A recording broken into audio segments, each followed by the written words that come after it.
आपको दिख रहे हैं? ऐसे खड़े होके अच्छा रहेगा?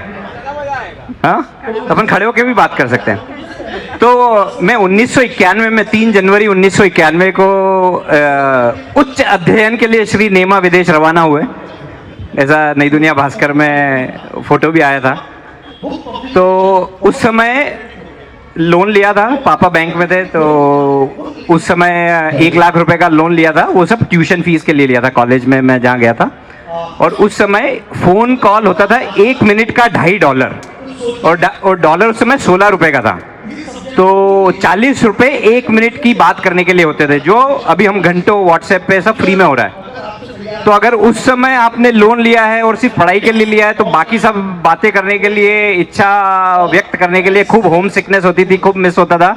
लेकिन वही होता था कि हफ्ते 2 हफ्ते में 1-1 2-2 मैं पूरे घड़ी देखता था कि 60 सेकंड के बाद 61वां सेकंड हुआ ना, तो पूरे मिनट के पैसे लगते थे। तो फिर एक बार नया मिनट चालू हो गया तो पूरे मिनट तक बात करना पड़ती थी कि भैया यार पैसे तो पूरे अपने वसूल होना चाहिए। तो लेकिन इतना महंगा था कि 40 रुपए मिनट में बस वही होता था, जय श्री कृष्णा, मम्मी आप कैसे हो, पापा आप कैसे हो, मेरी पढ़ाई अच्छी चल रही है, बोले। सांस ही नहीं लेता था, उधर सांस ही उनको नहीं लेने देता था, और फिर बोलता था जय श्री कृष्णा, खत्म। तो अब उसके कारण क्या हुआ कि भड़ास भरी हुई थी कि यार इंदौरी में माथाफोड़ी किससे करो।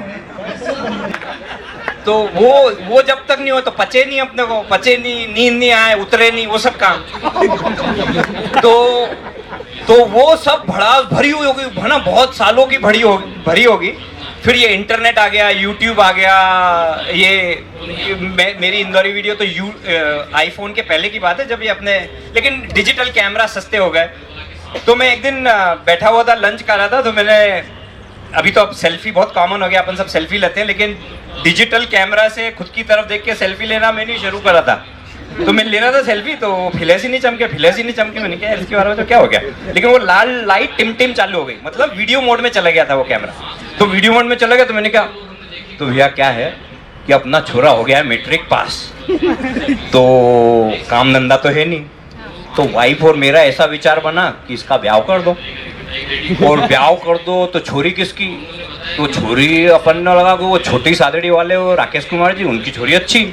अब राकेश कुमार जी के बाद अपन कैसे बात ले जाओ, तो अपने को पता कि ये ज्योति जैन के पति की, उनके छोटी सादड़ी वाले के साथ अच्छी। तो ऐसा अब इंदौरी आदमी जो करता है वो सब बातें की भी है लड़के की। अब मेरे को नहीं पता था कि मैं इंदौरी वीडियो बना रहा हूँ और इतनी प्रसिद्ध हो जाएगी और मैं यहाँ पे आपके सामने खड़ा होगा। मैंने तो बस वो कैमरा चालू हुआ और मन की भड़ास अपनी चालू, और मेरे को नहीं पता था मैं क्या बोलने वाला हूँ। तो मैंने बोला कि छोरा, तो छोरे की बात निकली, मतलब ब्याह तो करना ही है। इंदौर में अगर छोरा छोरी की ब्याह हुई तो कि कितनी उम्र की है, कहाँ पे पड़े, ब्याह हुई और नहीं हो, तो अरे इनकी देखो, इसकी देखो, उसकी देखो, अभी वो सब चालू होना बहुत जरूरी है।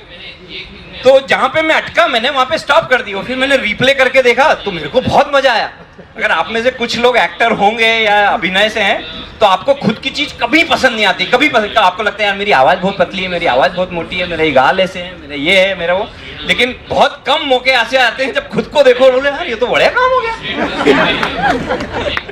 तो मेरे को बहुत हंसी है, मेरे को नहीं मालूम था, मेरे ऐसे एक्सप्रेशन वगैरह आते हैं जो आप लोग लिखते हैं कि यार भैया क्या एक्सप्रेशन है आपके, यार भैया बहुत ही बढ़िया काम है आपका। आप मेरी जिंदगी के कुछ पहलुओं के बारे में पूछना चाहते हैं? अगर आप में से कुछ लोग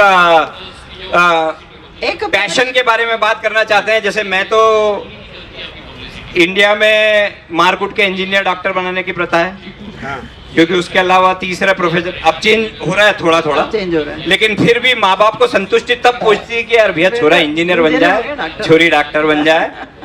और वो गलती से बोल दे कि फोटोग्राफी में इंटरेस्ट है पापा, तो एक रेपटा पड़ेगा बिल्कुल हेज के। नहीं तो चलिए हम वापस कॉमेडी में आएंगे।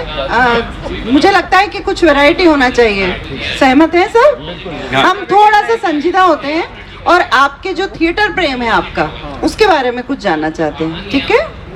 तो आप बताइए, तो नाटक को लेकर के आपको वहाँ क्या अनुभव रहा, जो आपने आपका जो नाटक के नाम से आपका जो ग्रुप है, तो अमेरिका में मेरा मेन इंटरेस्ट एक्टिंग रहा।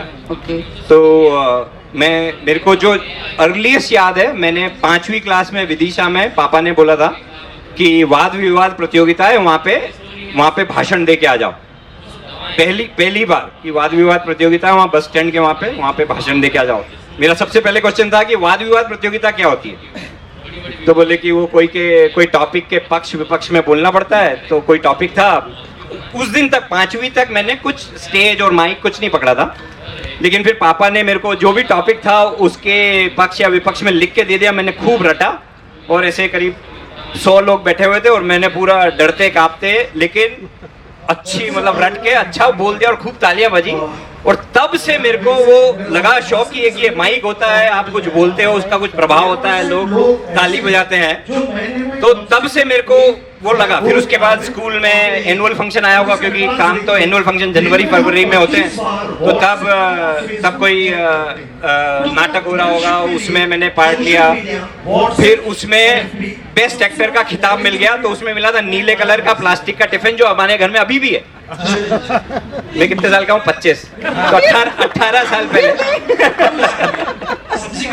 तो साहब वो जब फर्स्ट प्राइज मिलना और बेस्ट एक्टर प्राइज मिलना, तो फिर वो जो एडमिरेशन, जो मोटिवेशन मिलता है कि चलो इसको करते रहना चाहिए। तो उसके बाद से हर बार जैसे विदिशा में दुर्गोत्सव बहुत ज्यादा मनता है, जैसे यहाँ पे गणेशोत्सव मनता है, घर बार में शादियां, संगीत अपना ही डिपार्टमेंट था, तो जहाँ पे भी माइक होता था, मंच होता था, वो मेरा डिपार्टमेंट था।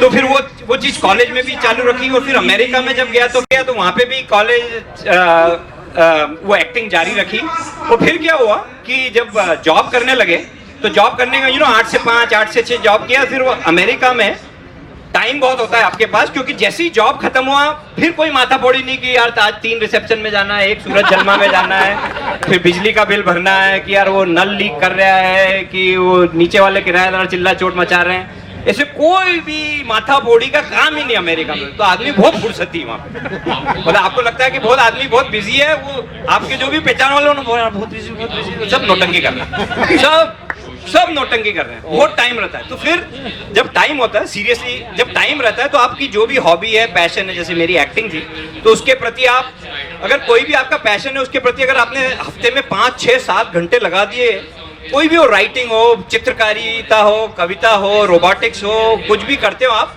तो उसमें आप एकदम विद्वान बन सकते हो। अगर आप सोच के देखो, क्योंकि नहीं तो यहाँ क्या होता है, मेरे जो इंजीनियरिंग के दोस्त और कॉलेज के दोस्त जो मेरे साथ, जिनके साथ मैं एक्टिंग करता था, जो यहाँ रह गए, वो सब इस माथा फोड़ी में लग गए। और छोरे छोरी की प्रॉब्लम, वहाँ पे मेरे छोरे छोरी भी प्रॉब्लम नहीं करते, सब अपने अपने हेडफोन लगा के अपना अपना काम करते हैं। तो सब अपनी अपनी जो उनके पैशन, इंटरेस्ट होते हैं, उसमें काफी एक्सपर्ट हो जाते हैं। तो मैंने थिएटर में रुचि ली, तो मेरे जैसे बहुत दोस्त मिल गए IIT दिल्ली के, वहाँ पे हिंदी रंगमंच बहुत बड़ा था, बिट्स पिलानी वहाँ पे, तो सब, क्योंकि मैं सिलिकॉन वैली में रहता हूँ, तो वहाँ पे बाय डेफिनेशन इंजीनियर लोग बहुत रहते हैं, तो सब मेरे जैसे ही लोग थे कि भाई 8 से 5 आपका ये इंजीनियरिंग का जॉब है, सब फेसबुक, गूगल, इंटेल, AMD, जितनी भी टेक्नोलॉजी की कंपनी, सब वहाँ पे उनमें काम करते हैं। और 5 बजे बाद या 6 बजे बाद जब हम रिहर्सल के लिए मिलते हैं, तो सब फिर थिएटर वाले रंगकर्मी। तो 22 सालों से हम लोग कर रहे हैं, हर 3 महीने में एक नाटक करते हैं। हमने 60 नाटक कर लिए, 60, और हर नाटक 1500 से 4000 लोग देखते हैं। अगर कॉमेडी हो तो 3-4 हज़ार, अगर सीरियस नाटक हो तो 1500 लोग, जो कि बहुत बड़ी बात होती है। हम थिएटर हॉल किराए पे लेते हैं, एक बार में 300 लोग बैठते हैं, तो 1500 लोग हो तो 500, मतलब हर सीट बिक जाती है। नाम हो गया भैया, तो चलता है, वो नाम से ही ले लेते हैं सब। तो इंदौर लिटरेचर फेस्टिवल के प्रांगण से ज्योति जैन जी के साथ राजीव नेवा, इंदौरी और मित्र मंडल की बियर राज